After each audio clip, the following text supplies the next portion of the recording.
খুব দাবি হচ্ছে সব নদী পরিষ্কার করে ফেলতে হবে। একজন খুবই উচ্চপদস্থ সরকারি কর্মকর্তা, তিনি তার ফেসবুকে প্রায় আমাকে নিয়ে একটা পোস্ট লেখেন, আমি কতটা ব্যর্থ এটা বোঝাবার জন্য। উনি বলেন যে এই যে কি নাম পলিথিন বন্ধ করতে পারলাম সুপার শপ, এটা যে কোনো একটা বাচ্চাও নাকি পারত, তো সেই বাচ্চাটা 54 বছরে জন্ম কেন হলো না বুঝতে পারলাম না। যাই হোক, এখন আসেন একটু নদীতে। উনি বলেন যদি পারেন তো নদী একটা নীল পানি করে দেখান। দেখেন এইসব হচ্ছে খুব গভীরে না যেয়ে কথাবার্তা। আমরা যখন ঢাকা শহরের 4টা নদীকে দূষণমুক্ত করার কথা বলে যাচ্ছি এবং উন্নয়ন সহযোগীরা এগিয়ে এসছে, তারা কিন্তু আমি বলবো ওনাদের নিজেদের যে প্রথাগত কাজের পদ্ধতি, তাদের যে আমলাতন্ত্র, আমাদের জোরাজোরিতে সেখান থেকে বেরিয়ে এসে বলতেছে ঠিক আছে যাও, তোমাকে আমরা একটা নদী পরিষ্কার করার টাকা দেব, সেটা হচ্ছে তুরাগ নদী। তো আমরা আশা করি যে খুব সহসাই তুরাগের কর্মপরিকল্পনাটা চূড়ান্ত হয়ে যাচ্ছে। এইটা আমরা আশা করি সেপ্টেম্বর থেকে আনুষ্ঠানিকভাবে কাজটা শুরু করতে পারবো এখন ইনশাল্লাহ। এখন কেন আমরা বুড়িগঙ্গাটা ধরতে পারলাম না? আমি চাই রাজনৈতিক দলেরা এসে ওটা ধরুক, কারণ বুড়িগঙ্গার মাটিতে যে 5 থেকে 7 ফিট পলিথিন শপিং ব্যাগ, এইটা ওরা তুলে ব্যবস্থাপনাটা করুক, করার উচিত। তো আমরা তো তুরাগটা দেখিয়ে দিয়ে যাবো ইনশাল্লাহ।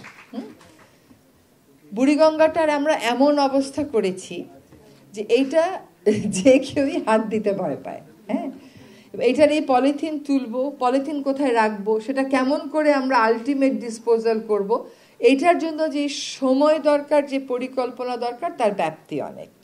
ফলে আমরা তুরাগটা ইনশাল্লাহ শুরু করব। বুড়িগঙ্গা, তুরাগ, বালু আর শীতলক্ষা, এই 4টা নদীরই কর্মপরিকল্পনা আমরা করছি।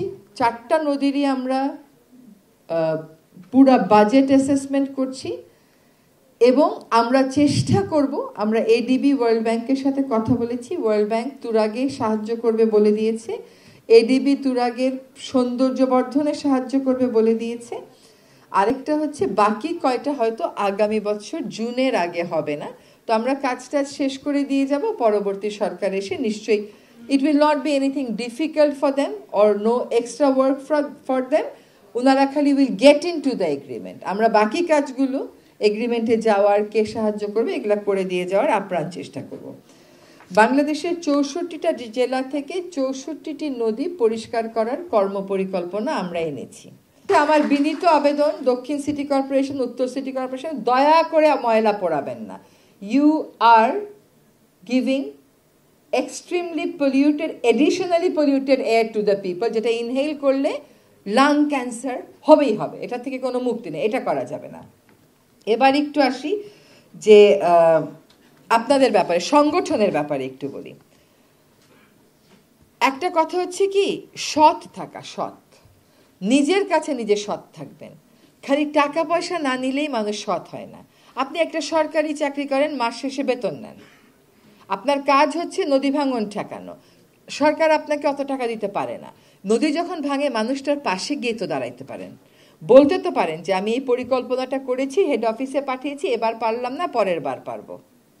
সেটাও যদি না করি, এটা কেমন সততা হইল? নিজের কাছে নিজে সৎ থাকবেন। তরুণ নেতৃত্বের ব্যাপারে যেন আর্থিক অসততার অভিযোগ কেউ তুলতে না পারে। আমাদের কিন্তু একজন রাষ্ট্রপতি ছিলেন, তার বিরুদ্ধে যত রকম সমালোচনা আপনি করেন, একটা টাকা নিয়েছে, আত্মীয় স্বজনকে ফেভার করেছে, এইরকম কথা কিন্তু শত্রুও বলতে পারবে না, শত্রুও বলতে পারবে না। রাজনৈতিক সমালোচনা হতেই পারে, ওটা বিষয় না। কাজে সৎ থাকবেন, সৎ থাকলে 50% সমস্যার ওইখানেই সমাধান হয়ে যায়। আরেকটা হচ্ছে আত্মত্যাগ করবেন। আমি তো জানি কয়দিন পরে আপনাকে কেন ডায়াসে উঠাইলো, ওকে কেন উঠাইলো না, এই নিয়ে আপনারা ঝগড়া করবেন। যদি নতুন বাংলাদেশ গড়তে চান, চেয়ারের জন্য মোহ করে করবেন না। আত্মত্যাগ না থাকলে, আত্মত্যাগ না করে কোন নেতা ইতিহাসে নাম করে নিয়েছে আমাকে বলেন? চে গুয়েভারা আত্মত্যাগ না করে নাম করে নিয়েছে? করে নাই। আমি দায়িত্বে যাব, গাড়ি পাবো, মিন্টু রোডে বাসা পাবো, একটা করে প্লট পাবো, বালু পাথরের ব্যবসা পাবো, কি কোরবানির হাটের ব্যবসা পাবো, জলাশয় পাবো, এই সমস্ত নিয়ে কেউ কোনোদিন জনপ্রিয় নেতা হবে না। হ্যাঁ, নেতা হবে, কিন্তু জনপ্রিয় নেতা হইতে পারবে না। জনপ্রিয় নেতা হইতে গেলে আত্মত্যাগটা করতে হবে, এইটা কিন্তু মাথায় রাখতে হবে। ঢালাইয়ের সেরা প্রিমিয়ার সিমেন্ট।